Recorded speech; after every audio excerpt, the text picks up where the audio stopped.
नमस्कार दोस्तों, स्वागत है आपका हमारे इस YouTube चैनल पर।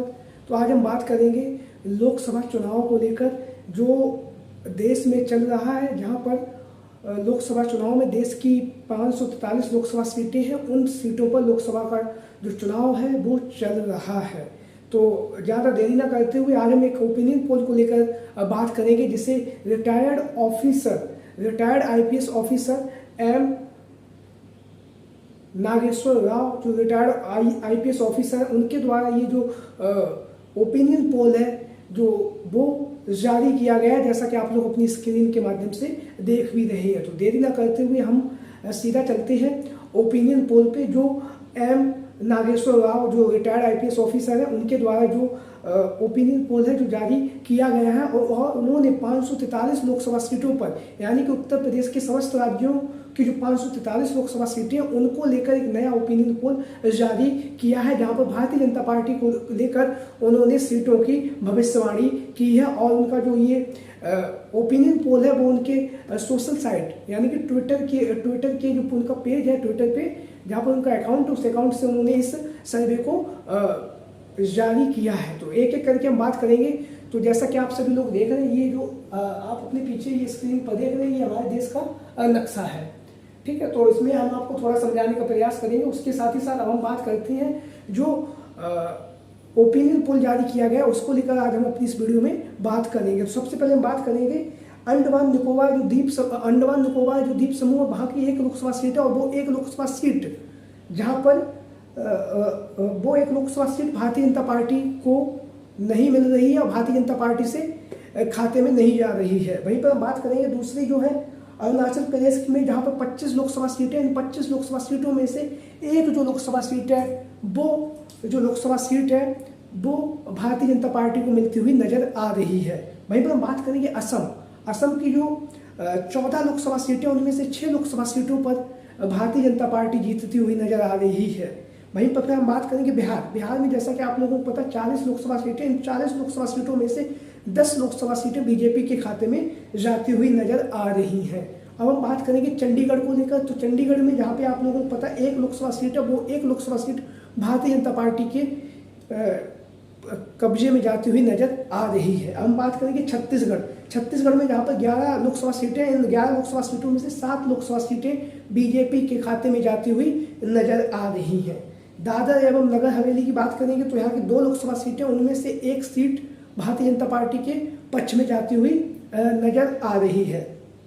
हम बात करेंगे दिल्ली की। तो दिल्ली की जो आप लोगों को पता है 7 लोकसभा सीटें, इन 7 लोकसभा सीटों में 3 लोकसभा सीटें भारतीय जनता पार्टी के पक्ष में जाती हुई नजर आ रही। वहीं पर 2019 के चुनाव पे यहाँ की सातों लोकसभा सीटें भारतीय जनता पार्टी ने विजय प्राप्त की थी, लेकिन इस बार ऐसा नहीं है। यहाँ पर 3 लोकसभा सीटें भारतीय जनता पार्टी के पक्ष में जाती हुई नजर आ रही हैं दिल्ली से। हम बात करेंगे गोवा से।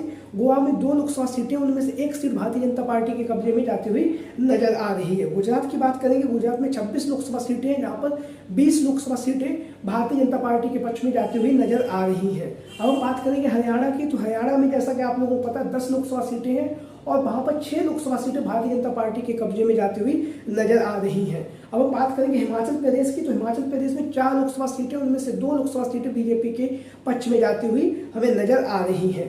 अब हम बात करेंगे जम्मू कश्मीर की। जम्मू कश्मीर में, जहाँ पे 5 लोकसभा सीटें हैं, उनमें से 2 लोकसभा सीटें बीजेपी के खाते में जाती हुई हमें नजर आ रही हैं। अब हम बात करेंगे झारखंड को लेकर। झारखंड की 14 लोकसभा सीटें, जिनमें से 6 लोकसभा सीटें भारतीय जनता पार्टी के पक्ष में जाती हुई नजर आ रही हैं। हम बात करेंगे कर्नाटक की, जहाँ पर 28 लोकसभा सीटें, 28 लोकसभा सीटों में से 12 जो लोकसभा सीटें वो भारतीय जनता पार्टी के पक्ष में जाती हुई नजर आ रही हैं। वहीं पर हम बात करेंगे केरल की। तो केरल की, जहाँ पर 20 लोकसभा सीटें, और 20 की 20 लोकसभा सीटों में से भारतीय जनता पार्टी का यहाँ पर खाता अभी खुलता हुआ नजर नहीं आ रहा है। वहीं पर बात करेंगे लद्दाख की। लद्दाख में, जहाँ पर 1 लोकसभा सीट है, वो 1 लोकसभा सीट भारतीय जनता पार्टी के कब्जे में जाती हुई नजर आ रही है। वहीं पर अब हम बात करेंगे लक्षद्वीप की। जो लक्षद्वीप की जो 1 लोकसभा सीट है, वो वहाँ पर भी भारतीय जनता पार्टी का खाता खुलता हुआ नहीं नजर आ रहा है। 1 लोकसभा सीट है, वो भी भारतीय जनता पार्टी को नहीं मिल रही है। हम बात करेंगे मध्य प्रदेश की। मध्य प्रदेश में 29 लोकसभा सीटें, उनमें से 26 लोकसभा सीटें भारतीय जनता पार्टी के पक्ष में जाती हुई नजर आ रही हैं। हम बात करेंगे महाराष्ट्र की। महाराष्ट्र में जहाँ पर 48 लोकसभा सीटें हैं, इन 48 लोकसभा सीटों में से भारतीय जनता पार्टी को 10 लोकसभा सीटें मिलती हुई नजर आ रही, क्योंकि जैसा कि आप लोगों को पता है सियासत में जितना महाराष्ट्र में सियासत उठापटक हुई है, उसको लेकर भी यहाँ पर जनता में आक्रोश है। जिस तरह से भारतीय जनता पार्टी के द्वारा जो शिवसेना का गुट था उसे तोड़ा गया, उसको लेकर भी। तो यहाँ पर 10 लोकसभा सीटें नजर आ रही हैं। वहीं पर बात करेंगे मणिपुर में। मणिपुर की 2 लोकसभा सीटें हैं, उनमें 1 लोकसभा सीट भारतीय जनता पार्टी के कब्जे में जाती हुई नजर आ रही है।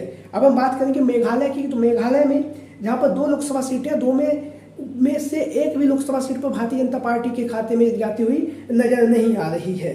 हम बात करेंगे मिजोरम की। मिजोरम की जो 1 लोकसभा सीट है वो वहां पर भी भारतीय जनता पार्टी को नुकसान होता हुआ दिखाई दे रहा है। नागालैंड की जो 1 लोकसभा सीट है वहां पर भी भारतीय जनता पार्टी के पक्ष में ये जो सीट है वो नहीं जाती हुई नजर आ रही है। वहीं पे बात करें ओडिशा। ओडिशा में जहां पर 29 लोकसभा सीटें, 29 लोकसभा सीटों में से 9 लोकसभा सीटें भारतीय जनता पार्टी के पक्ष में जाती हुई हमें नजर आ रही हैं, इस ओपिनियन पोल के अनुसार। अब वहीं पर बात करेंगे पांडुचेरी से। पांडुचेरी की जहाँ पर 1 लोकसभा सीट है, वहां पर भी भारतीय जनता पार्टी को नुकसान होता हुआ नजर आ रहा है। पंजाब जहाँ पर 13 लोकसभा सीटें और पंजाब में भारतीय जनता पार्टी की स्थिति कोई ज़्यादा अच्छी भी नहीं है। यहाँ पे 2 लोकसभा सीटें भारतीय जनता पार्टी को मिलती हुई नजर आ रही हैं। वहीं पर बात करेंगे राजस्थान की। राजस्थान में जहाँ पर 25 लोकसभा सीटें, उनमें से 20 लोकसभा सीटें भारतीय जनता पार्टी के पक्ष में जाती हुई नजर आ रही हैं। अब हम बात करेंगे सिक्किम की। सिक्किम की 1 लोकसभा सीट है, वहां पर भी भारतीय जनता पार्टी को नुकसान होता हुआ नजर आ रहा है। तमिल की बात करेंगे। तमिल में तमिलनाडु जहां पर 39 लोकसभा सीटें और यहाँ पर भारतीय जनता पार्टी को 0 सीट मिलती हुई नजर आ रही है। तेलंगाना में यहाँ पर 2 लोकसभा सीटें, वहां पर 1 लोकसभा सीट जो भारतीय जनता पार्टी के पक्ष में जाती हुई नजर आ रही है। हम बात करेंगे त्रिपुरा की। त्रिपुरा में जहाँ पर 2 लोकसभा सीटें, उनमें से 1 लोकसभा सीट भारतीय जनता पार्टी के पक्ष में जाती हुई नजर आ रही है। और हम बात करेंगे उत्तराखंड में, जहाँ पर 5 लोकसभा सीटें हैं। पिछली बार के चुनाव में 5 की 5 लोकसभा सीटें भारतीय जनता पार्टी के कब्जे में गई थी 2019 में, लेकिन इस बार भारतीय जनता पार्टी को यहाँ पर 3 लोकसभा सीटें मिलती हुई नजर आ रही हैं। वहीं पर बात करेंगे उत्तर प्रदेश में। उत्तर प्रदेश की 80 लोकसभा सीटें, 80 लोकसभा सीटों में से 50 लोकसभा सीटें भारतीय जनता पार्टी को मिलती हुई नजर आ रही हैं। यहाँ पर उत्तर प्रदेश में भारतीय जनता पार्टी को बड़ा नुकसान होता हुआ नजर आ रहा है।